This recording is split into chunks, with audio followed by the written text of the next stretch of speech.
Ora viva, meus queridos, queridas, não sei se está aí alguém. Boa noite.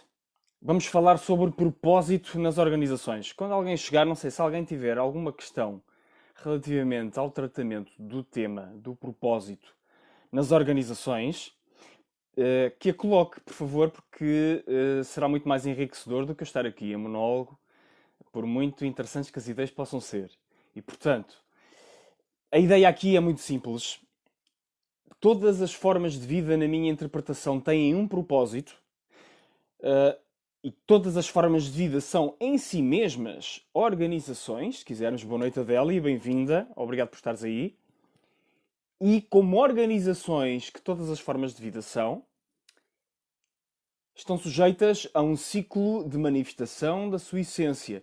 E, portanto, o seu propósito vai se desdobrando ao longo desse ciclo, à medida que elas vão evoluindo, que elas vão expressando a sua essência com tonalidades e camadas próprias da etapa onde se encontram. E o mesmo acontece com as organizações. E nós sabemos, pela sociedade em que vivemos, que o nosso próprio propósito de vida é indissociável das formas organizacionais que nos rodeiam, muito especificamente, e aquelas que são mais evidentes. Boa noite, Adriana, bem-vinda. São as organizações que fazem parte da nossa constatação mais imediata, como, por exemplo, a nossa família é uma organização. A nossa empresa onde trabalhamos, ou a escola onde aprendemos, são organizações. A nossa cidade é uma organização, e outras formas que ali estejam pelo meio. Portanto, todos esses agregados, o nosso país é uma organização, os nossos continentes são organizações. Temos organizações supranacionais, políticas, como a União Europeia, por exemplo, ou como a NATO, ou como a ONU. Todas essas organizações, sejam em que nível sejam, têm influência direta sobre a nossa própria vida, como nós sabemos, como estamos a constatar de uma forma cada vez mais clara. E esses propósitos, os propósitos dessas organizações, são absolutamente vitais na influência que têm sobre o nosso próprio propósito.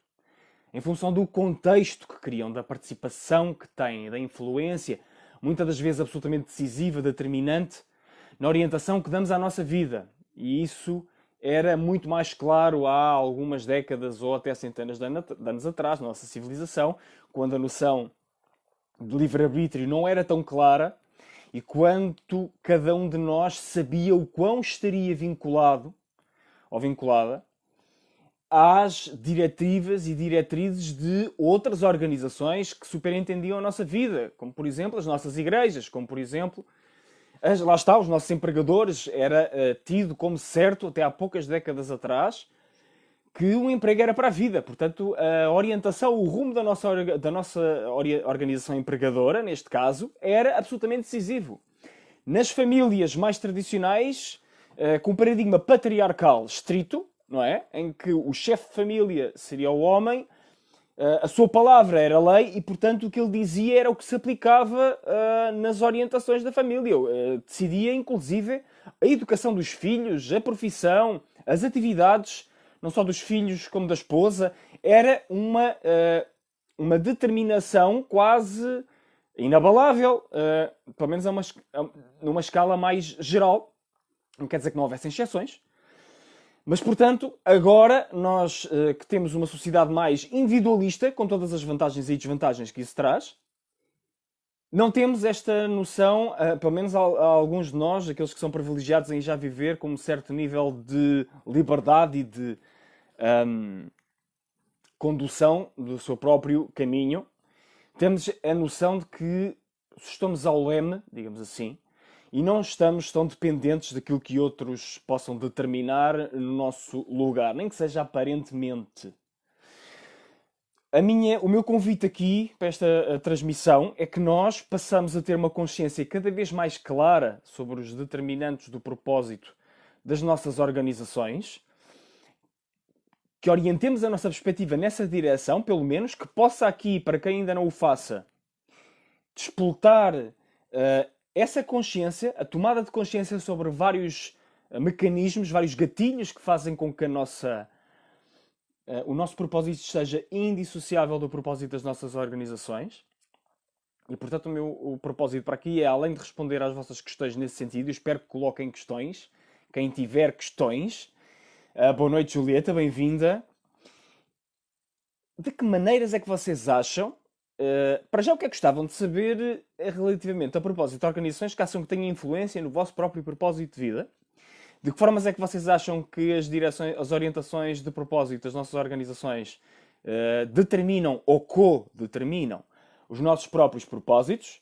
E o que é que vocês acham que fazia sentido que agora, no futuro mais imediato, fosse tido em conta como caminho ou caminhos de evolução para os propósitos das organizações e para podermos viver o propósito nas nossas organizações? Bem, eu aproveito para trazer já aqui uma ideia que acho absolutamente fundamental na questão do propósito nas organizações, que é a questão de haver uma sintonia, uma sincronia entre os propósitos individuais das pessoas que colaboram nas organizações e o propósito, o rumo da organização. E depois, obviamente, isso parte de um começo fundamental. Sem ele, nada, isto não pode acontecer, que é, então, quais é que são esses propósitos? Qual é o propósito da minha organização? Ele é claro para mim, é claro, inclusive, é para a liderança da organização, esse propósito. Será que é o propósito para o qual a organização foi criada ou teve alterações no caminho? Se sim, o que é que aconteceu para suscitar essas alterações? Quais são esses marcos? Quando é que isso aconteceu? Em função de que momentos na vida da organização? A organização estava a crescer em vendas, em lucros, em recrutamento, etc. Ou estava-se a contrair? Como é que estava a indústria ou o setor de atividade na altura em que a organização tomou determinadas orientações ou reorientações estratégicas? Qual foi o grande propósito fundador no momento em que a organização nasceu? Se regressássemos ao momento em que a organização foi constituída, qual foi a grande visão, a grande missão que o fundador tinha na sua mente quando elegeu aquele propósito? E já temos aqui triplas importantes: propósito, visão e missão. É uma tripla, é uma espécie de trindade também na expressão do propósito nas organizações. E, portanto, quando nós pensamos sobre estes temas, é importante que esta visão sobre o propósito das organizações haja uma correspondência para o nosso próprio propósito. E, obviamente, se não soubermos, se não tivermos uma noção dessa arte, da geração do significado dessa arte e essa ciência, de qual é que é o nosso propósito, então como é que vamos poder dar o nosso melhor, como é que vamos poder estar completamente ou o mais possível envolvidos, tanto quanto faz sentido estarmos, nas vidas das nossas organizações? Como é que vamos sentir essa gratificação e essa plenitude no dia a dia a realizar os nossos trabalhos? Além da questão da entrega plena à função tal como ela é, que só em si já é um ato de rendição, é a dimensão espiritual intangível de realizar qualquer tarefa, sim. Mas além disso, nós seres humanos podemos usar também a nossa cognição de uma forma mais prospectiva, uma forma mais avançada e vislumbrando o futuro também. Portanto, eu acho que é perfeitamente possível, e faço isso, essa integração entre o estarmos completamente no aqui e no agora, fazermos planos e vislumbrarmos o futuro e que impactos é que antevemos que a expressão da nossa essência venha a ter num determinado horizonte, em função de objetivos que queremos alcançar. E, portanto, aqui a questão fundamental é como é que podemos unir, ajustar os propósitos, os nossos propósitos individualmente considerados, como colaboradores, como administradores, como proprietários das organizações onde estamos, aos propósitos dos colaboradores. E ao propósito e aos níveis de propósito que eu falei numa transmissão há dias, aos níveis de propósito mais amplos, de uma forma natural e única, unificada em cada momento. E só usarmos estes níveis e estas diferenciações quando queremos de facto refletir de uma forma mais específica, de uma forma mais detalhada, para darmos mais força e darmos mais consistência e estrutura à nossa ação, quando faça sentido.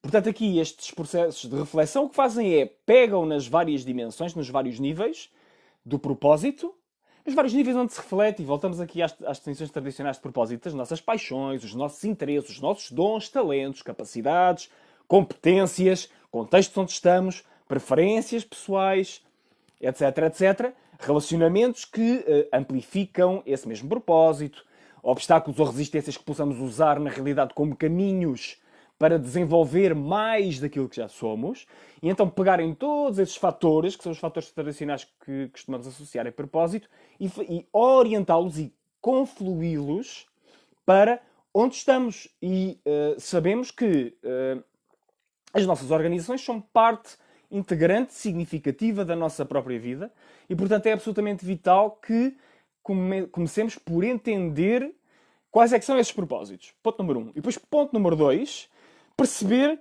de que forma é que, precisamente, esses constituintes que eu falei, os interesses, as paixões, as competências, os dons, as capacidades, em função das atividades que são desempenhadas nas organizações, pelas organizações, em função dos ciclos em que as organizações e as pessoas nas organizações se encontram, sim, as etapas de maturação, tanto das organizações como das pessoas, e até das próprias indústrias, recomendam, e muitas vezes nós fazemos isto, os profissionais e os líderes e os colaboradores, nós fazemos isto intuitivamente, mas a questão é que quando queremos levar as coisas para um novo nível, é muito importante que haja uma reflexão mais consciente sobre o que está a acontecer, e então é preciso ir aos drivers, aos KPIs de propósito, aos Key Performance Indicators, aos indicadores-chave do desempenho, que fazem com que esse propósito possa então conhecer novas etapas de manifestação ou na pessoa, no colaborador,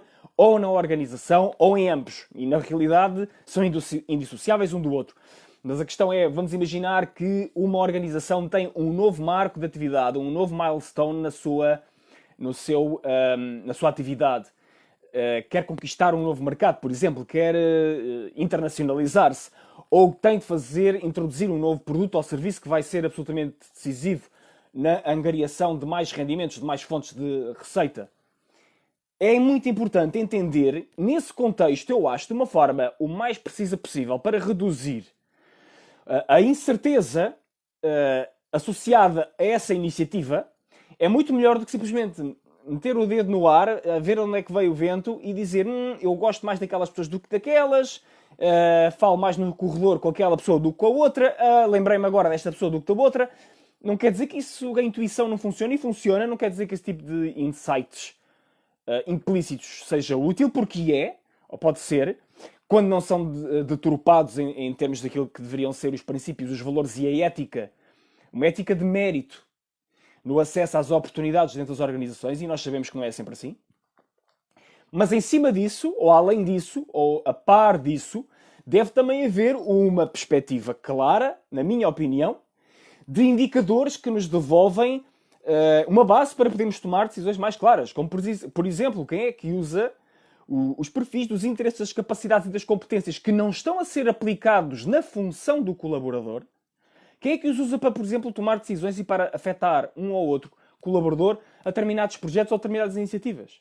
Como eu digo, isto pode ser feito de uma forma involuntária, de uma forma intuitiva, mas o que acontece a maioria das vezes é que há uma opacidade, não há clareza, não há praticalidade também sobre como é que estes processos acontecem, e depois há uma separação, há uma segregação, há um alheamento, muitas das vezes, de quem detém mais informação deste género, nomeadamente os departamentos de recursos humanos, e nomeadamente gestores de projetos mais operacionais. Muitas das vezes as decisões são tomadas em gabinetes fechados, à porta fechada, e depois são comunicadas e as pessoas são confrontadas com o facto adquirido, e não há verdadeiramente um envolvimento no processo da tomada de decisões e no processo em que as pessoas se sentem que estão a ser postas ao serviço das iniciativas,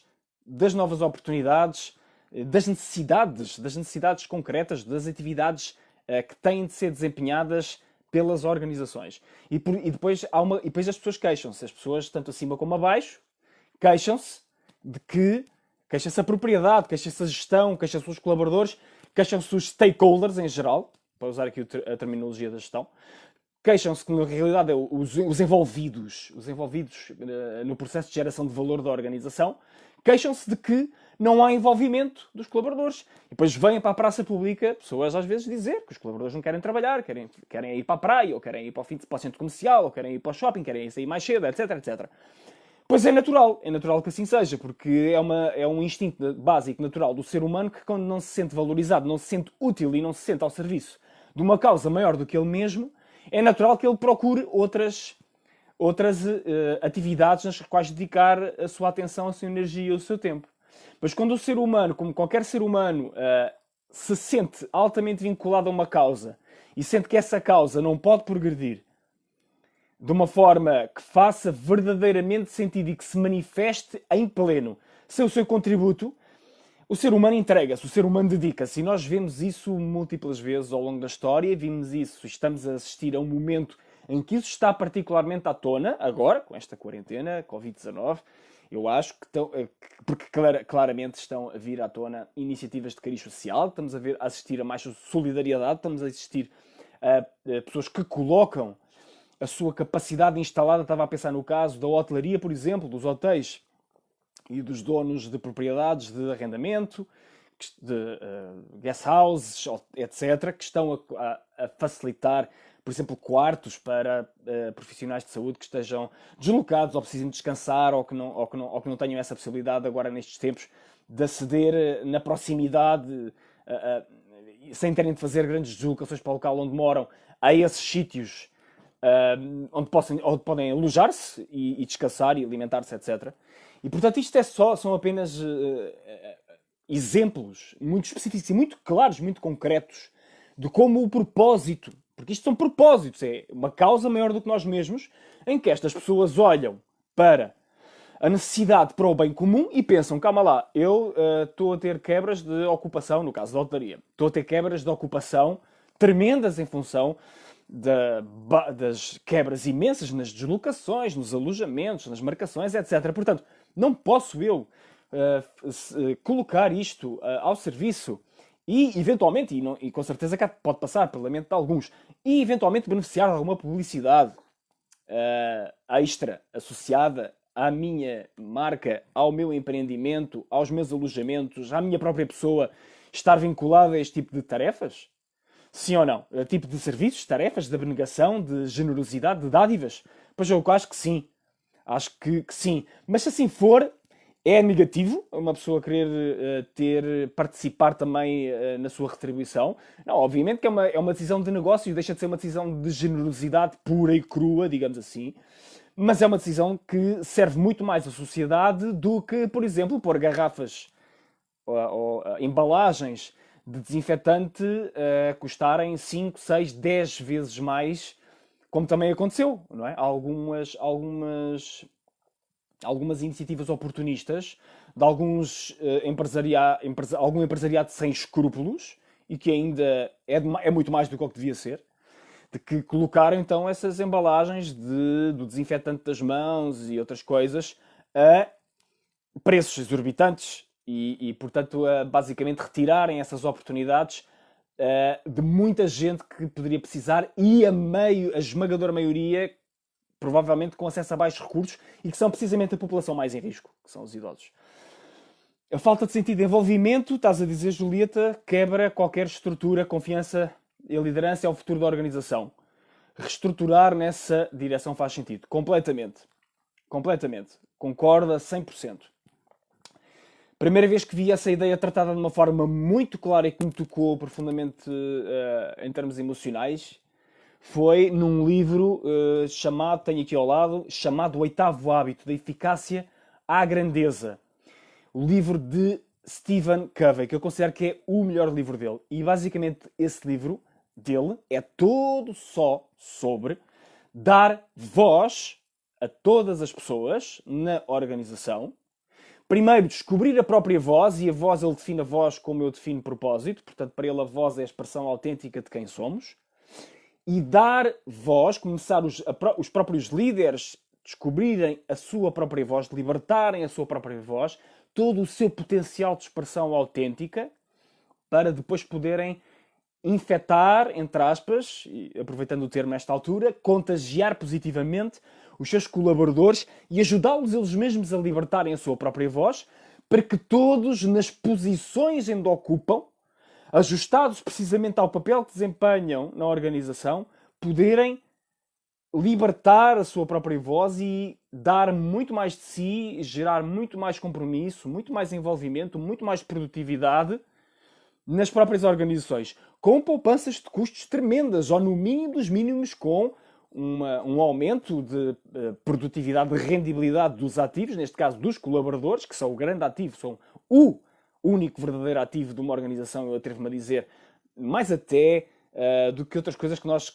costumamos achar ativos. Não, os verdadeiros ativos são as pessoas, realmente. Porque se uma fábrica, e eu lembro-me de imensos exemplos ao longo da... Lembro-me agora de um exemplo de um grande empresário em Portugal, ou pelo menos de um empresário que teve uma grande amplitude de resultados, Américo Amorim, que a sua família, já não me recordo se foi o seu pai, se foi o seu avô, foram eles que começaram o Grupo Amorim, e a dada altura, uns anos depois de abrirem a primeira fábrica de cortiça, a fábrica sofreu um incêndio e caiu e acabou. Passados 2 ou 3 meses, a fábrica estava outra vez a laborar, porque, e eu sei que é uma figura polémica, mas eu trago o exemplo na mesma, não me interessa aqui fazer julgamentos de A, B, C ou D, interessa-me libertar precisamente as lições das situações e depois cada um que tenha a sua própria reflexão e tire as suas próprias conclusões. Mas o que aconteceu aqui foi que os colaboradores em 2 ou 3 meses juntaram-se, uniram-se em torno da empresa, do projeto, e reconstruíram a fábrica toda de raiz, com um trabalho extraordinário, e ninguém, ou muito pouca gente, penso que abandonou o barco, entre aspas, e avançaram para continuar a laborar.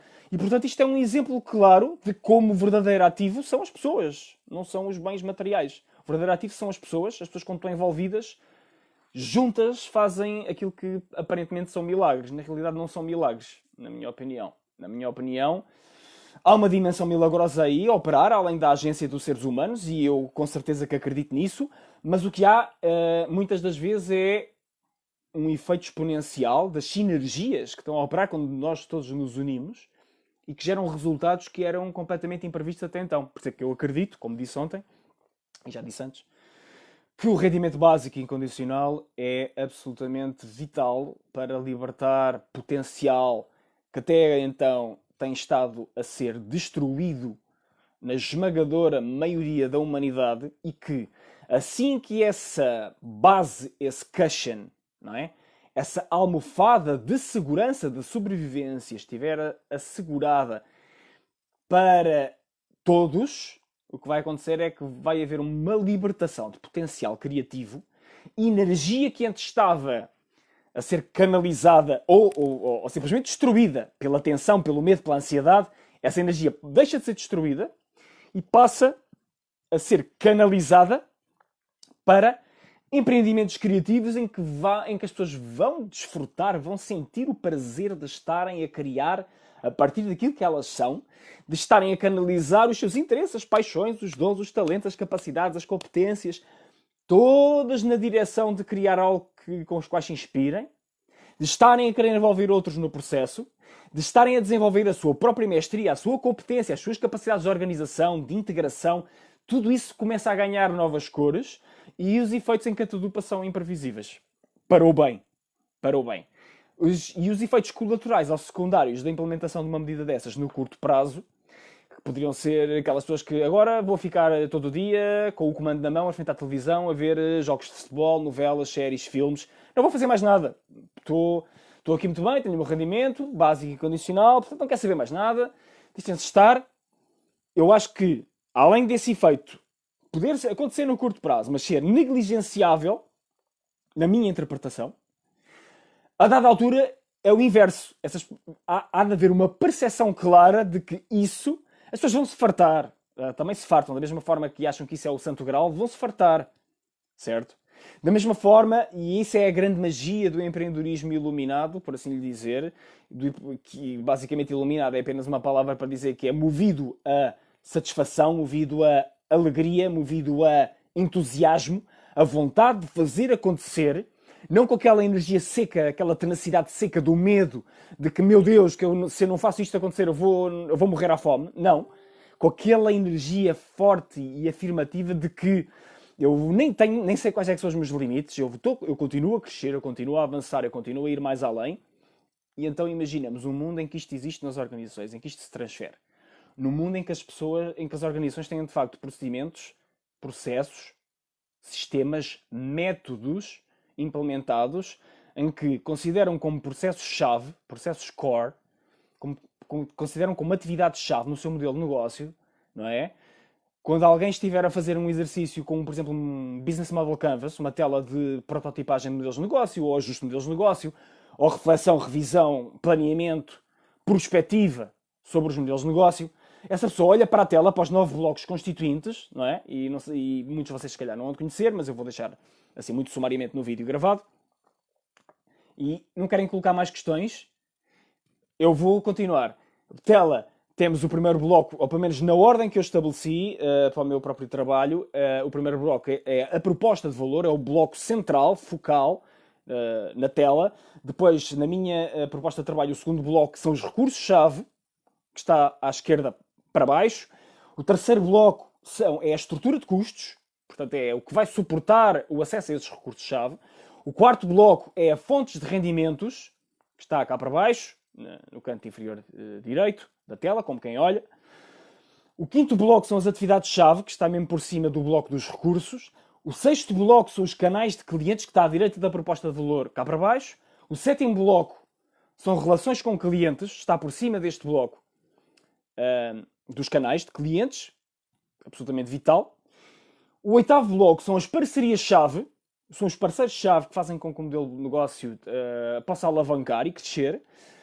E o nono bloco são os segmentos de clientes. São precisamente o bloco mais próximo da linha de entrega, que é para quem é que nós estamos a trabalhar, para quem é que nós vamos entregar este produto, este serviço, quem é que está a entregar isto. E este é o bloco convencional. Eu acho que devia, mas isto talvez um dia se eu criar uma tela, acho que devia haver um bloco, com certeza, para os colaboradores, e acho que devia haver um bloco para a comunidade, para os stakeholders, se quisermos. No modelo do Business Model Canvas, estes stakeholders são considerados no planeamento estratégico inicial do ambiente, contexto, etc. Não são, indústria, setor, é nesse âmbito que antecede a prototipagem do bloco propriamente dito. Eu já estou aqui a entrar em alguns detalhes que se calhar já são um bocado além, mas tudo bem.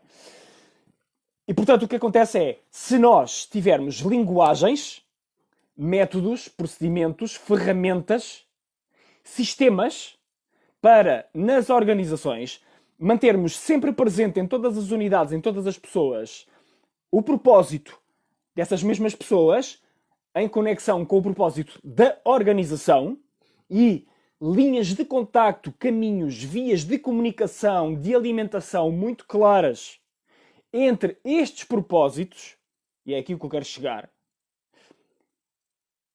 é uma malha exponencial de geração de valor para as organizações que nós só fazemos ideia por algumas organizações que já têm e felizmente já existem.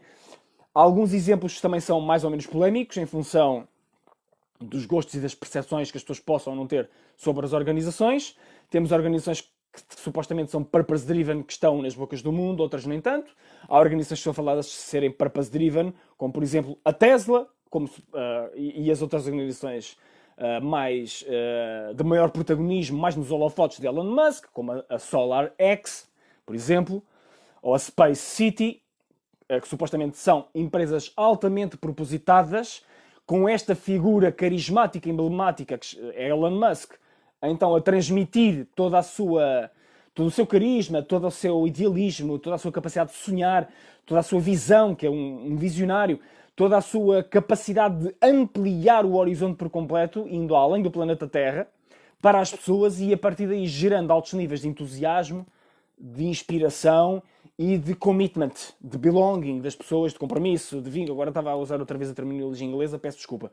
Vou tentar sempre possível usar as palavras em português. Nós somos portugueses, falamos bem em português, temos as palavras em português, não precisamos do jargão da gestão ou dos negócios.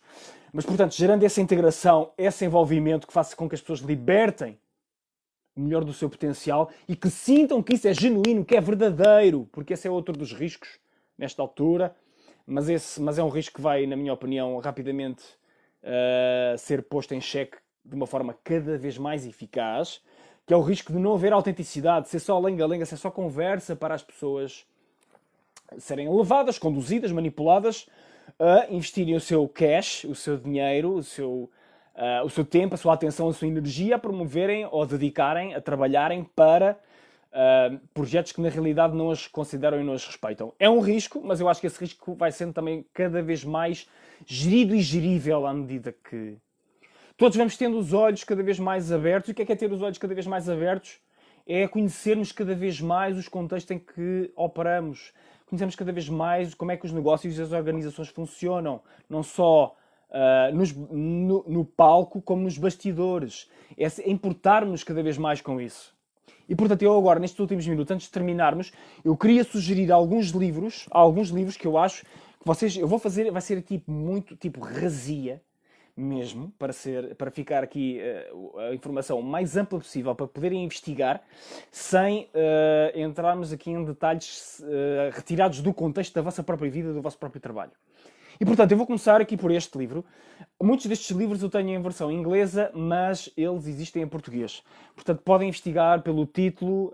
Se não conseguirem pelo título, o nome do autor vai devolver-vos a versão em português que possa haver. Eu compro-os a maioria das vezes em inglês, primeiro porque procuro estar atento e comprá-los logo quando eles saem, ou assim que tomo conhecimento deles. Segundo motivo é porque tendencialmente são bastante acessíveis quando comparados na língua mãe. E terceiro porque é uma oportunidade para eu treinar também o meu inglês e a proficiência em inglês, que é sempre importante. Questão da Julieta, antes de avançarmos para os livros. Eu questiono o quão fácil será para todos encontrar o seu propósito. Seria isto algo a considerar como parte do próprio plano de negócio? Sim, completamente, Julieta. Para mim, é algo a considerar não só como parte do plano de negócio, como parte da atividade corrente da organização em todas as etapas do seu ciclo. Isto é o que eu penso. Se há um plano anual, o ajuste do propósito da organização ao propósito dos colaboradores tem de estar contemplado. Há formação anual dos colaboradores, então deve estar lá contemplado. Tem de falar necessariamente por A mais B de propósito? Não necessariamente, embora eu acho que é útil, porque, como disse, acho que é importante haver uma linguagem comum entre todos para se falar deste tema. As coisas que não são faladas não são consideradas. Se não são consideradas, no contexto dos negócios, não são geridas. Se não são geridas, não são medidas. Exatamente, Simon Sinek é o autor deste livro. E estavas aqui a dizer a segunda parte da questão, ainda mais a forma como as massas exigem resultados imediatos. O quão resilientes serão em procurar o seu propósito? Eu acho que podem ser resilientes em procurar o seu propósito se perceberem, entenderem o que é que isso lhes pode trazer mais à frente de muito melhor. E isso é um papel educativo, obviamente, e aí é um investimento que tem de haver.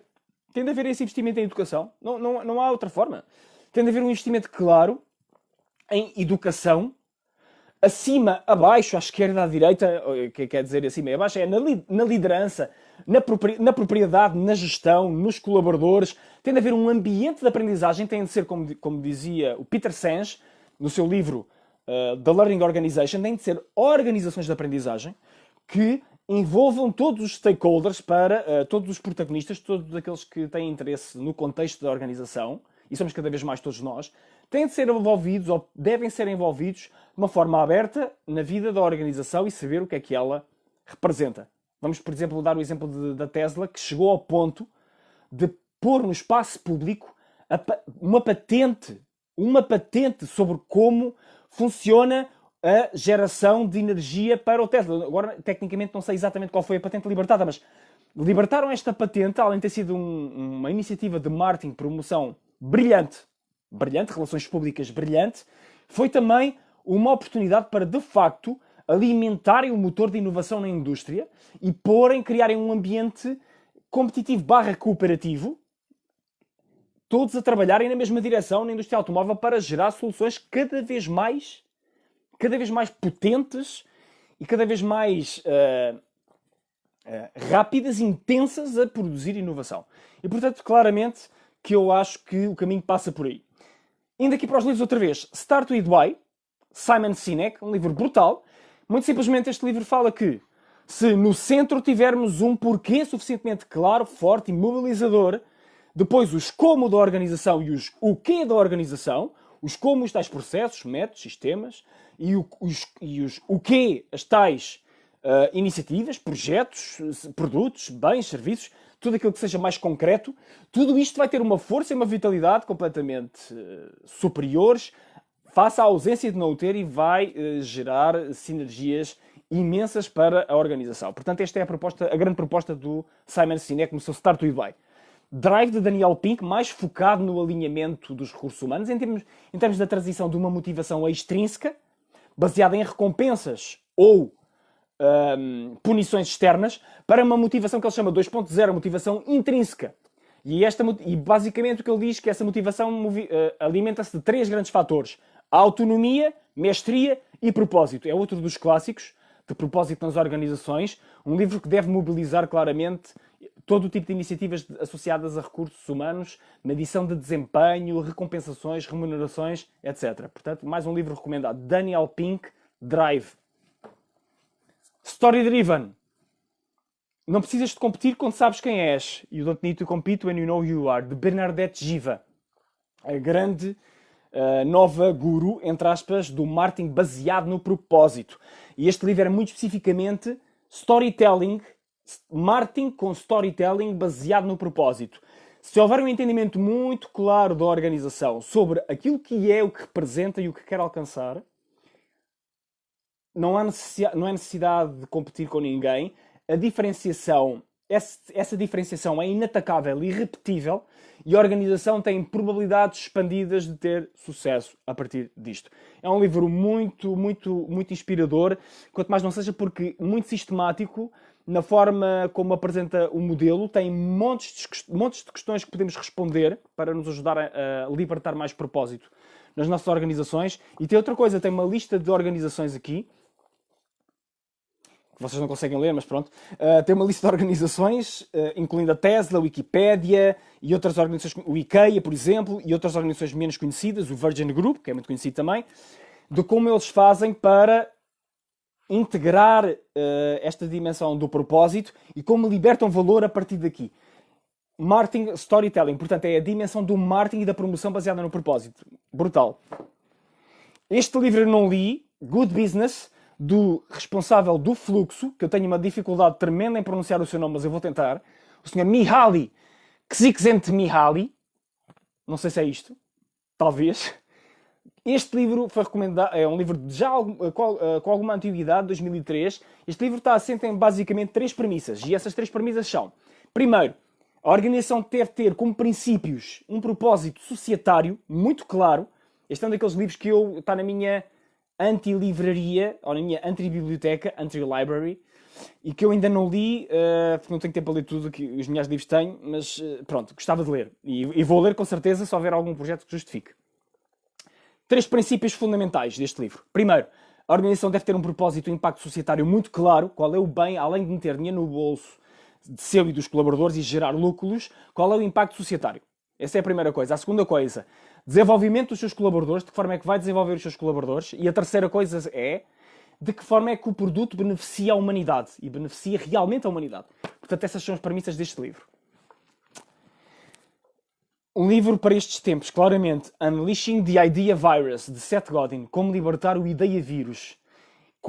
E porquê é que eu ponho este livro aqui? Porque estamos numa altura privilegiada para, se algum de vocês tem algumas ideias promocionais ou sente que faz sentido pagar neste conceito do vírus, que tanto tem estado na nossa cabeça por esta altura, e voltar o bico ao prego, como se costuma dizer na gíria popular, e converter o conceito numa possibilidade de serviço iluminado, aqui está, este é o vosso livro. Este senhor é o guru do marketing dos tempos modernos, na minha opinião. É um campeão do marketing a todos os níveis, inclusive de como fazer um marketing ético, que não há outro, na realidade. Ele diz que marketing é aquilo que nós somos, é a vida que vivemos, é o que fazemos. A todos os níveis. Portanto, já está tudo dito. Este livro mostra como é que podemos usar os princípios da viralidade a favor de ideias e projetos que valham verdadeiramente a pena. Portanto, Unleashing the Idea Virus, não sei se há em português, outro livro que eu recomendo claramente. Este livro que já falei aqui, e já o mostrei também, Exponential Organizations, como aplicar o conceito de propósito transformativo massivo para, independentemente da dimensão da estrutura dos recursos ao dispor, criar atividades, desbloquear potencial a níveis sem precedentes até então. Outro livro, How Will You Measure Your Life? Clayton Christensen. Este é o senhor, suposto grande guru da inovação, o grande estudioso da inovação, com livros como The Innovator's Dilemma. E ele aqui escreveu um livro para jovens. Este livro está muito focacionado para jovens, a partir de aulas que ele deu na universidade, de como as pessoas olharem muito para aquilo que é a sua plenitude, muito para aquilo que são verdadeiramente as dimensões do seu propósito, muito mais do que simplesmente querer ganhar muito dinheiro, fazer milhões, etc. E o dinheiro, se vier, que venha por bem, que venha muito, com certeza, mas que venha em consequência daquilo que verdadeiramente faz a diferença nas nossas vidas e, claro, que seja também uma consequência do muito bem que nós fazemos à sociedade no processo. O mais que sejamos possível, independentemente de sermos o cabeleireiro da rua ou termos uma multinacional como uma Tesla. Esta é a ideia fundamental. Um livro muito importante para o startup, trabalhadores independentes e outras formas daquilo que na América chamam de bootstrapping, ou na teoria do empreendedorismo, o bootstrapping, que é começar negócios com capitais próprios, ou com níveis muito, muito, muito baixos de capitais próprios e financiados através, por exemplo, de projetos com clientes. De conseguir primeiro os projetos e abrir as organizações depois. Este livro, Born for This, Chris Guillebeau, é um livro excepcional. Não tem uma linha cronológica ou uma estrutura de organização muito clara, melhor dizendo, mas tem montes de dicas e ideias muito, muito interessantes para todas as pessoas que querem começar verem como é que podem usar aquilo que já têm para fazer então a diferença de uma forma propositada. E todo ele é propositado. O próprio título diz, Born for This, portanto, põe claramente em destaque. Partimos então da nossa base, voltando à base a questões tradicionais, dos interesses, dos valores, das paixões, dos dons, das competências, daquilo que naturalmente sai da nossa melhor expressão ao serviço daquilo que nós queremos. Que é uma disciplina permanente. Este é um livro que eu recomendo também. Eu também não li este livro ainda, mas aqui a questão fundamental que me interessou, que me despertou logo a atenção neste livro é a senhora Lisa Earle MacLeod, ela articula toda a abordagem de vendas em torno da proposição nobre de venda. Portanto, à cabeça, ela sintoniza o ato de vender, que muitas das vezes é visto como um ato menor ou com falhas de credibilidade ou até de ética. Esta senhora sintoniza logo todo o processo à cabeça com uma intenção nobre. Portanto, só por aí já é um livro que vai valer a pena estar nas minhas considerações de leitura. Um dos meus livros favoritos sobre publicidade é este. Purpose, The Story of Purpose. Este senhor articulou pelo menos todo um segmento de negócio na sua Bright House Company, a sua agência de publicidade, tem toda uma área de negócio só para publicidade baseada em propósito e detalha neste livro o processo completo de A a Z, sem entrar em grandes detalhes operacionais, mas o processo completo está lá todo, isso posso-vos garantir. O processo completo de A a Z de como articular a organização em torno do propósito e promover os seus produtos e serviços com campanhas publicitárias nessa base. Portanto, mais um livro obrigatório, para mim, claramente obrigatório para o meu trabalho. Bold, do Sr. Peter Diamandis e Steve Kotler. E eu agora quero fazer aqui uma pequena ressalva. Este livro do Exponential Organizations, eu já devia ter dito isto. Exponential Organizations, o Sr. Peter Diamandis não é o autor, mas escreveu o prefácio e apoiou o livro. Ele deu o seu beneplácito ao livro. Na realidade, os autores do Exponential Organizations são os senhores Salim Ismail e Michael S. Maloney e Yuri Van Jest. Mas pronto, fica esta ressalva. Este livro aqui, o Bold, que eu também ainda não li, também é um dos que eu quero ler, mas é claramente, detalha o processo do empreendedorismo de organizações exponenciais, baseadas no tal propósito transformativo massivo, e entra no nível de detalhe muito na ótica de quem investe, porque este é o senhor que financia com os fundos de investimento. Portanto, pessoas que estejam a pensar obter financiamentos externos, estes senhores são excelentes perspectivas sobre como obter, sobre como preparar os projetos para que sejam acolhidos nessa base. Obviamente estamos a falar do contexto anglo-saxónico, mas eu acredito que as fontes, as referências a nível mundial, nesse mesmo contexto, ou numa área, num qualquer foco, depois traduzem-se para Portugal também, desde que tenhamos o cuidado de não fazer apenas as coisas na cabeça, temos de olhar e pôr os pés no chão e ver onde é que estamos a pôr os pés. Portanto, mais um livro que eu recomendo. The Path to Purpose, um dos meus livros favoritos, neste contexto, como viver o propósito nas organizações chamadas escolas. Como é que podemos, nas nossas escolas, pôr os nossos jovens a terem uma noção de propósito. Da grande referência mundial, William Damon, que é o psicólogo do desenvolvimento, é a referência mundial, a autoridade mundial sobre o propósito do desenvolvimento. E, portanto, este senhor fez um estudo em que baseou a recolha de informações no terreno, junto aos jovens, e identificou padrões que organizou em torno de 5 arquétipos, 5 tipos de categorias de vivência ou não vivência do propósito nos jovens, e propõe um conjunto de soluções para fazer com que todos os jovens sintam cada vez mais propósito no contexto educativo e se possam dedicar cada vez mais a projetos que os inspirem e que as escolas se tornem essas plataformas em que eles podem fazer isto. Faço aqui ressalva a declaração de interesse sobre este livro. Eu tenho a autorização do Stanford Center of Adolescence. Eu obtive a autorização para utilizar o protocolo do estudo para a minha atividade. Portanto, sou um pouco suspeito, mas seja como seja. E, portanto, aproveito para dizer, se alguém que esteja a ver, que tenha a escola, um colégio, um estabelecimento, qualquer espaço onde lide com jovens e queira ativar este protocolo, fale comigo e vamos a isso. O livro que eu falei, Oitavo Hábito, o meu livro favorito de Stephen Covey, libertar a voz da liderança, para libertar a voz dos colaboradores e pôr todos ao serviço de um bem comum com uma componente fortíssima de desenvolvimento humano, incluindo sabedoria ancestral. Este é claramente, foi o meu primeiro grande amor de livros sobre propósito nas organizações. Portanto, se puderem comprar, ainda por cima está em português. Não deixem de comprar. E do tempo em que eu ainda punha aqui muitas etiquetas nos livros, agora mudei os meus métodos, mas não deixa de ser bom ver isto. Outro livro, e eu vou falar sobre isto melhor amanhã, porque amanhã vamos falar sobre a nova economia do propósito, ainda não anunciei, ficam já a saber. The Purpose Economy, Aaron Hurst. Este é um livro, é um dos livros que parte, tal como o livro que se segue, parte do propósito individual para irmos ampliando então o nível, tal como eu faço na minha escada do propósito, que vamos subindo os níveis do propósito individual para depois para os níveis de propósito coletivo, propósito evolucionário e até o propósito cósmico.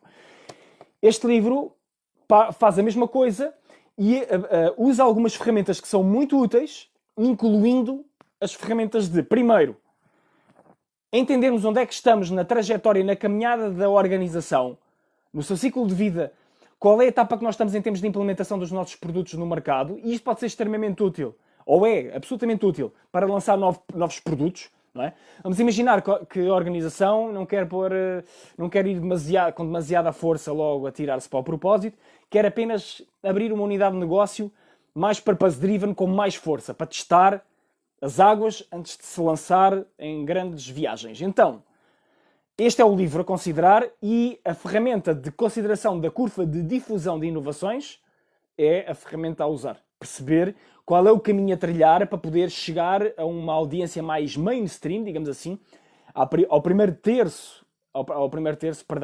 metade da grande maioria que vai consumir os seus produtos, chamada maioria inicial, e como é que essa maioria, isto está tudo suportado através de estudos sociológicos, portanto ele faz aqui a junção dessa realidade para a realidade da economia, para a realidade da sociologia, e para mim é a grande ferramenta aqui deste livro, além do mapeamento e da prototipagem, digamos assim, não só dos setores atuais, que claramente são mais purpose-driven, como, ou movidos a propósito, para não estar aqui a usar o estrangeirismo, para setores que podem e virão a ser movidos a propósito. Portanto, este é mais um livro obrigatório, em especial para empreendedorismo, liderança, e é nesse sentido.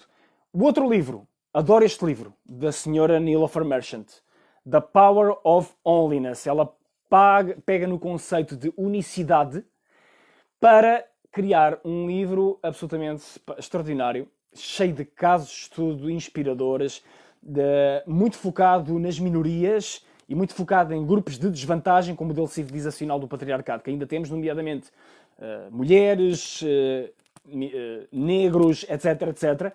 E é um livro absolutamente extraordinário para qualquer pessoa. Eu sou completamente apaixonado por este livro, pela forma como ela escreve e pela perspectiva, a forma como ela organizou a escada. E eu claramente, este é um livro obrigatório. Não é um livro muito conhecido, é uma daquelas gemas, é uma daquelas pérolas, daqueles diamantes que merecia melhor divulgação. Este livro não deve estar traduzido para português, mas vocês encontram numa Amazon, numa Book Depository, Barnes and Nobles, etc.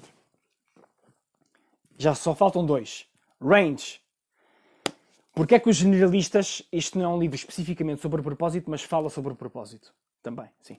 Porque é que os generalistas triunfam num mundo especializado? Eu adoro este livro, para já porque valida à cabeça um conjunto de crenças que eu tenho sobre as minhas próprias inclinações e aptidões e facilidades, e porque acho que valida também muitas dúvidas, muitas incertezas que possamos já ter atravessado, e este livro dá-nos claramente uma perspectiva muito clara sobre como é que podemos otimizar estratégias de experimentarmos várias coisas em vez de nos dedicarmos logo a uma, ou porque é que indivíduos que tenham uma amplitude de conhecimentos podem ser mais valiosos em múltiplos contextos do que os especialistas estritos numa determinada tarefa, de como fazer isso de uma forma que seja competente e simultaneamente ampla e eficaz. E depois tem imensos casos de estudo imensamente inspiradores, que desde a NASA, desportivo, comparações entre o Roger Federer, por exemplo, e o Tiger Woods. É um livro muito, muito interessante, e ele escreve muito bem também, está muito suportado em estudos científicos. É um livro que ataca várias vacas sagradas do desenvolvimento humano, e só isso já é interessante, no sentido em que é muito útil ver o contraditório, face a ideias que podem ou não ser as melhores em determinados contextos, como a regra das 10.000 horas, por exemplo, que é a regra que ele tenta desmontar logo à cabeça, de que não são necessárias 10.000 horas para se ter desempenhos de classe mundial em determinadas atividades, e portanto este é um livro que claramente recomendo também.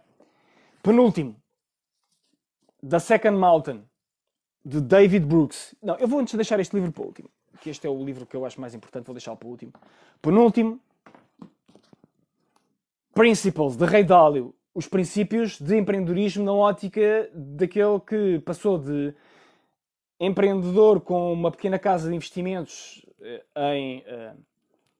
nos Estados Unidos na década de 80, para ter uma das maiores gestoras de fundos de investimento dos Estados Unidos e do mundo, e estar na lista da Forbes dos homens mais ricos do mundo. Bom, vale o que vale, nós podemos ter mais ou menos reserva relativamente às pessoas que operam nos mercados financeiros, a grandes magnatas, a pessoas que alcançaram um nível de abundância que, se calhar, no nosso sistema de crenças pode estar além daquilo que seria ideal, desejável, legítimo, ético, até, mas não custa aprendermos com a sua forma de ver o mundo e percebermos, fazermos a triagem do que é que queremos que fique para nós e do que é que queremos atirar, digamos assim, para fora da nossa consciência, da nossa manifestação.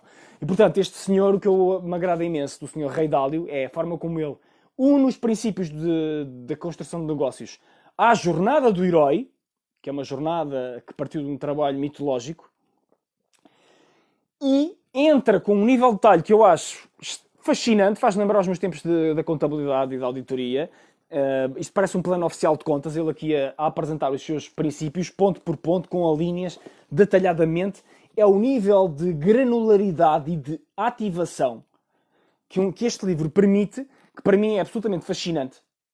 E, portanto, eu claramente recomendo a leitura deste livro, E ele incentiva com certeza a que cada pessoa construa o seu próprio paradigma e construa os seus próprios princípios e filosofia de vida, é disto que se trata, e que opere no trabalho como na vida baseado em princípios. E portanto esta é uma lição que, independentemente de se concordar mais ou menos com os princípios dele, é uma lição intemporal. E nesse sentido é um livro que eu acho obrigatório. Deixei para o fim aquilo que eu acho que é o grande livro desta altura, ou a grande mensagem nesta altura. Eu ainda não li, comecei a ler, ainda não acabei de ler. The Second Mountain, David Brooks. E a tese deste senhor é muito simples. Há uma primeira montanha convencional, que é a montanha do sucesso. É resultados, KPIs, não questionar, faz o que tens de fazer para ganhar, para vencer, para seres competitivo, para chegares ao teu topo. E depois vais perceber, quando chegas lá, que isso não te gratifica, que isso não te satisfaz, que isso tem consequências negativas. Se não for necessariamente na sociedade, que não as percebas porque tem na sociedade como um todo, mas se não as percebes na sociedade à tua volta, vais percebê-las em ti, vais percebê-las na tua satisfação, vais percebê-las nos teus relacionamentos, na tua família, na forma como estiveste mais ou menos presente no crescimento dos teus filhos, ou nos relacionamentos mais ou menos significativos que criaste com a tua esposa, com os teus pais, com os teus amigos, etc, etc, etc. Portanto, este é o chamado livro Wake Up Call, de alguém que teve alguns rombos. Ele escreve nessa posição, do jornalista colunista de jornais como o New York Times, ele põe-se nessa posição de, ok, eu cheguei lá ao topo, mas depois dei uma queda gigante e monumental, parti-me todo cá em baixo, perdoem a expressão, e agora descobri qual é a segunda montanha que eu quero construir, e essa segunda montanha é uma montanha baseada e assente num propósito, que eu vou procurar que a minha vocação esteja muito mais do que simplesmente ao serviço dos meus interesses umbilicais, por assim dizer, do meu umbigo, que esteja ao serviço da minha família, da minha comunidade, dos meus relacionamentos, da minha sociedade e, por que não, do planeta. Portanto, este é o livro que eu espero acabar de ler agora, nos próximos tempos. É um livro extraordinário que eu acho que pode trazer lições importantes para o momento onde nos encontramos e que nos deixa claramente com uma tónica muito inspiradora para aquilo que pode acontecer. Estamos a falar de um senhor que escreve para o New York Times. Não estamos a falar só de pessoas que têm visões espiritualistas e que acreditam em hierarquias celestiais e etc, etc, etc. Não. Estamos a falar de claramente, vão sendo cada vez mais os pontos de toque, os pontos de contacto, os pontos de força deste ajuste que deve ser que foi o tema desta nossa transmissão hoje, de ajuste entre os nossos próprios propósitos de vida, entre aquilo que verdadeiramente nos gratifica e que faz bem a todos nós, e os propósitos daqueles que têm posições e funções de responsabilidade. E mais do que isso, entendermos que todos temos essa função de responsabilidade. Que todos temos, por favor, se há coisa que leves desta transmissão é isto. Tu, eu, todos temos a responsabilidade de liderar. Estejamos em que posição, estejamos. Se tem de ser uma liderança de baixo para cima, bottom-up, que seja. Se tem de ser uma liderança de cima para baixo, que seja. O ideal é que seja em todas as direções uma liderança 360. Propósito 360 nas nossas vidas, nas nossas organizações, nas nossas idealizações, sonhos, mas acima de tudo, nas nossas manifestações, nos nossos comportamentos, nos nossos hábitos. Portanto, meus queridos, cumprimos agora 1 hora de transmissão. Muito, muito obrigado por estarem aí, obrigado pelas vossas participações, em especial à Julieta, à Adélia e a todos aqueles que se manifestaram aqui, a Karen, o Paulo, a Sílvia, o João. Obrigado por estarem aí, obrigado por estarem desse lado. Por favor, acreditem que é possível um mundo melhor e, acima de tudo, acreditem fazendo. Acreditem fazendo. Acreditemos fazendo. Um dos lemas que eu estabeleci quando comecei este caminho é: sonhar sem agir é como amar sem cuidar. E eu espero também eu poder cada vez mais agir, sonhar fazendo. E todos juntos, se sonharmos e fizermos, nem sequer fazemos ideia onde. E vai ser muito bom. Portanto, beijinhos e abraços. Tenham um bom resto de dia, noite. Fiquem bem. Até amanhã.